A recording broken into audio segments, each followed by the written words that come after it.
जय हिंद दोस्तों। आज हम लोग बात करेंगे भूकंप। भूकंप होता क्या है, कैसे भूकंप आता है, भूकंप का निर्माण कैसे हो जाता है पृथ्वी के अंदर, एकाएक भूकंप कैसे आ जाता है। ठीक, ये क्या टॉपिक हम लोगों की, भूकंप।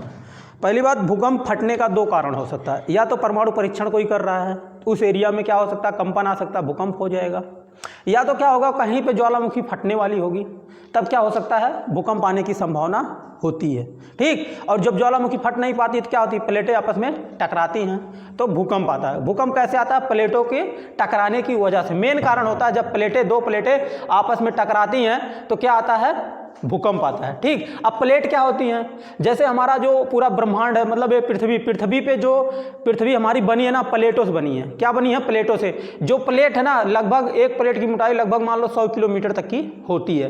प्लेटें आपस में जब टकराती हैं तब जाके भूकंप आता है।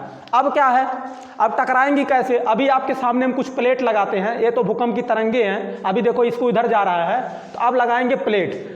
अब क्या है, ये इंडियन प्लेट है। क्या है, ये इंडियन प्लेट है। इसको जूम करते हैं थोड़ा सा, देखिए, बस ये इंडियन प्लेट है, अरेबियन प्लेट है और ऊपर यूरेशिया प्लेट है। यूरेशियन प्लेट मतलब एशिया और यूरोप को मिला के बनाया गया है यूरेशियन प्लेट। समझ में, एशिया और यूरोप को मिला के बनाया गया यूरेशियन प्लेट। और यहाँ पे आपका बर्मा प्लेट है। अब बर्मा प्लेट किससे टकराएगी, भारत वाले इंडियन प्लेट से टकराएगी। तो बर्मा वाली प्लेट छोटी है, टकराती नहीं है। अब इसको नीचे करिए। अब क्या है, यहां से अरेबियन प्लेट टकरा जाती है, किससे, गुजरात से सटी हुई अरेबियन प्लेट है। जब टकराती है तब जाके गुजरात में अनुभव किया जाता है भूकंप का। एक बार भूकंप बहुत तगड़ा गुजरात में आ गया था, इसी वजह से। कौन प्लेट टकराई थी, अरेबियन प्लेट टकराई थी। अब सबसे ज्यादा भूकंप आने की संभावना कहां हो सकती है, सबसे ज्यादा भूकंप आने की संभावना भारत के उत्तरी क्षेत्र में होगा। कहां पे, उत्तरी मतलब पहाड़ पड़ जाता है उधर, हमारे यहाँ तो पूरा उत्तर में पहाड़ पड़ जाता है। अभी भूकंप मारे जा रहे हैं, पूरा इंडियन प्लेट टकरा रही है यूरेशियन प्लेट से, तो क्या हो रहा है, भूकंप हम लोग ज्यादा महसूस नहीं कर पाते हैं। समझ में आया, भूकंप आने का सबसे बड़ा कारण यही है। अब क्या है भूकंप, अब भूकंप क्या है, भूकंप आने का कारण हो गया। अब सीखेंगे भूकंप के पहले भूकंप का नापा किससे जाता है, क्या, भूकंप को नापा कैसे जाता है, भूकंप का मात्रक क्या होता है। भूकंप का जो मात्रक होता है, भूकंप को जिस पैमाना पे मापा जाता है उसको बोला जाता है सिस्मोग्राफ। क्या बोला जाता है, सिस्मोग्राफ। क्या बोला जाएगा, सिस्मोग्राफ। जिस पैमाने पे मापा जाता है उस पैमाने को सिस्मोग्राफ कहा जाता है। और भूकंप के अध्ययन को क्या कहा जाएगा, भूकंप के अध्ययन को क्या कहा जाएगा, सिस्मोलॉजी। क्या, सिस्मोलॉजी। भूकंप के अध्ययन को सिस्मोलॉजी कहते हैं।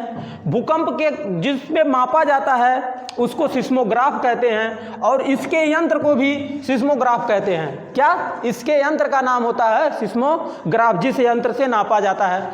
भूकंप की तीव्रता जो नापी जाएगी किसमें नापा जाता है, रिएक्टर में नापा जाता है।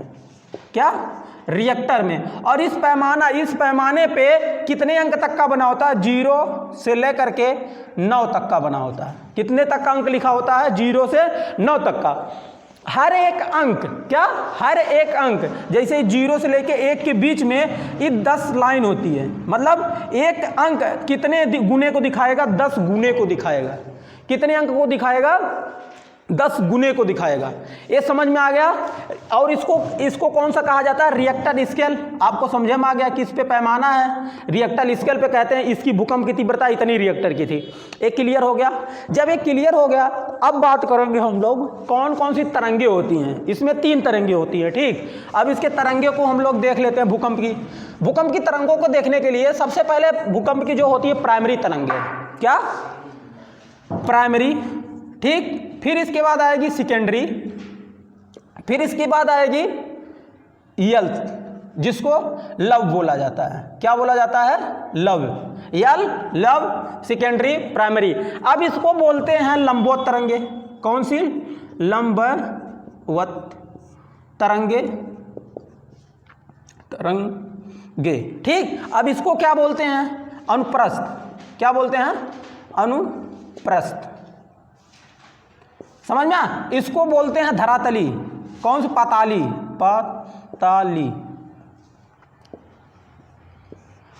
पाताली तरंग बोलते हैं, अनुप्रस्थ तरंग, लंबवत तरंग, पाताली तरंग। ठीक, अब क्या होगा, अब इसमें से इसकी जो स्पीड होती है 6 किलोमीटर प्रति सेकेंड होता है, समझ में। इसकी जो स्पीड होती है 3.5 किलोमीटर प्रति सेकेंड होता है।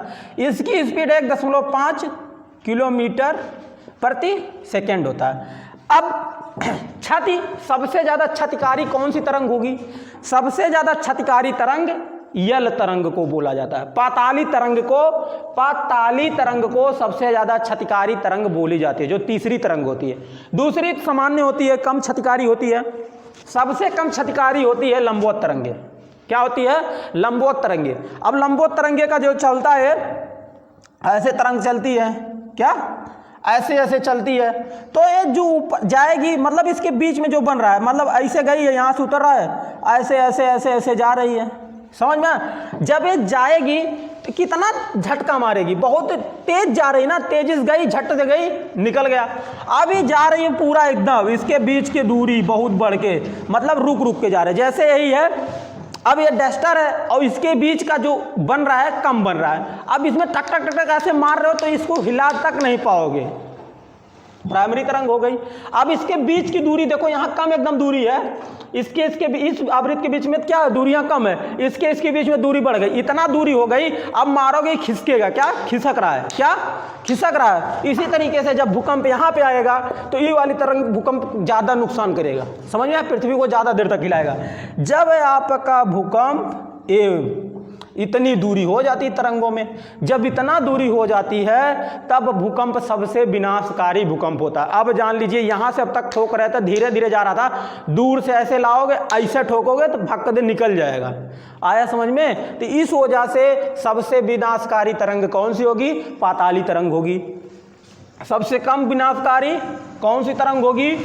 धरातली होगी। तीनों, मतलब पृथ्वी का 3 होता है, एक क्रस्ट होता है, मेटल होता है, मेंटल, फिर उसके बाद आपका कोर आता है, ठीक।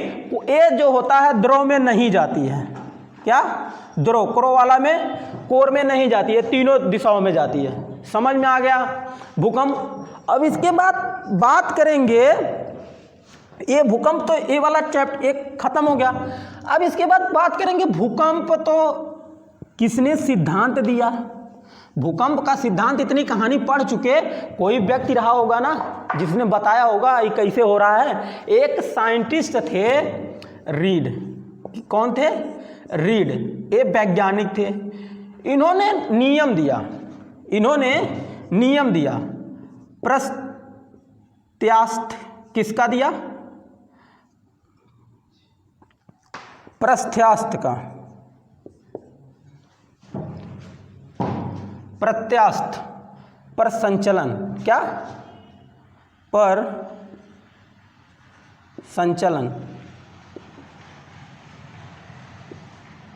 इस सिद्धांत के अनुसार इन्होंने कहा प्लेटें क्या हैं, अधिकतम कुछ प्लेटें जो हैं जब टकराती हैं तो बटुर, मतलब उसमें क्या होती, बटुर सकती हैं, या तो एक समय ऐसा आएगा वो खींचने पे टूट सकती हैं। उनका एक निश्चित सीमा होती है, जिस सीमा के बाद वो टूट जाती हैं, जिस सीमा के बाद वो बटुरती रहती हैं। बटुर ज़्यादा चीज़ जैसे ये है, अब मान लीजिए मतलब मान लीजिए यही है, अब इसका ऐसे बटोरने का क्या है, एक सीमा, एक निश्चित सीमा तक का ही बटुर रहा है, ज़्यादा तेज दाब दोगे ना टूट जाएगा, और इसके खींचने का एक निश्चित सीमा, तो ज़्यादा खींचोगे टूट जाएगा।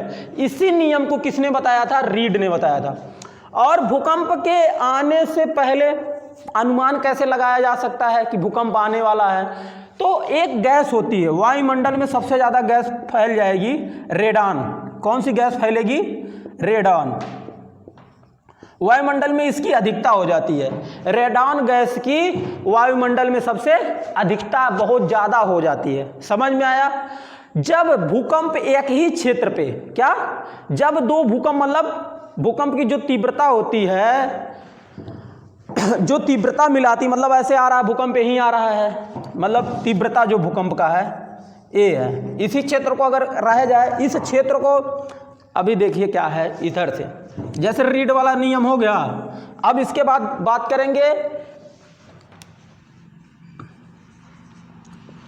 भूकंप केंद्र।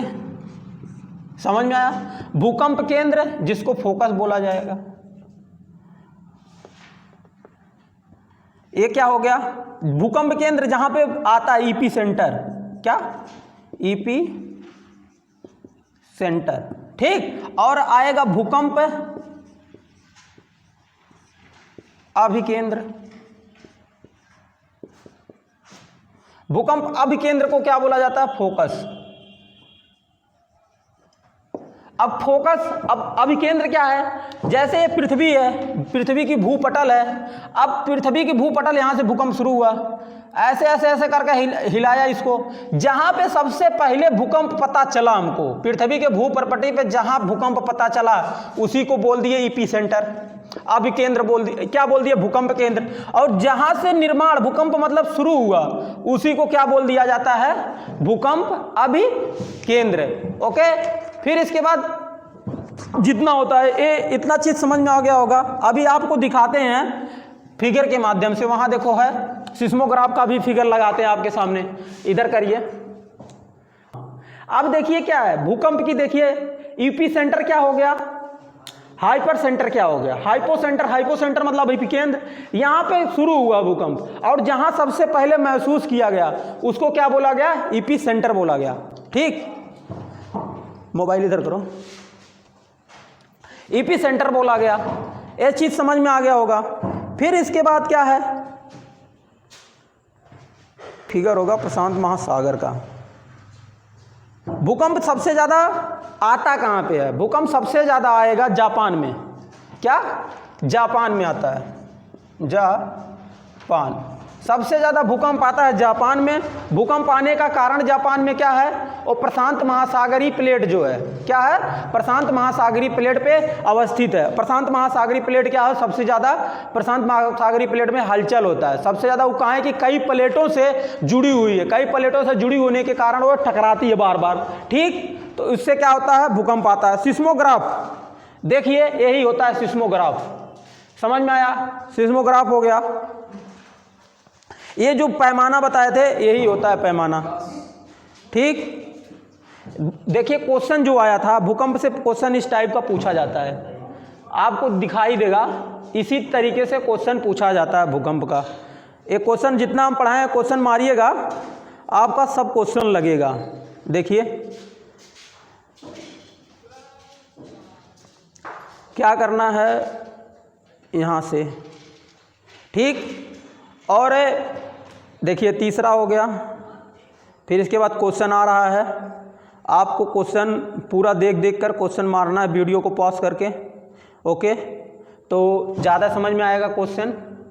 देखिए पूरा क्वेश्चन दिया गया है, वीडियो के जितना वीडियो बनाए हैं क्वेश्चन पूरा है, क्वेश्चन मारिएगा तब जाके ज़्यादा समझ में आपको आएगा, ठीक। और सुनामी किस कारण आती है, भूकंप के कारण आती है।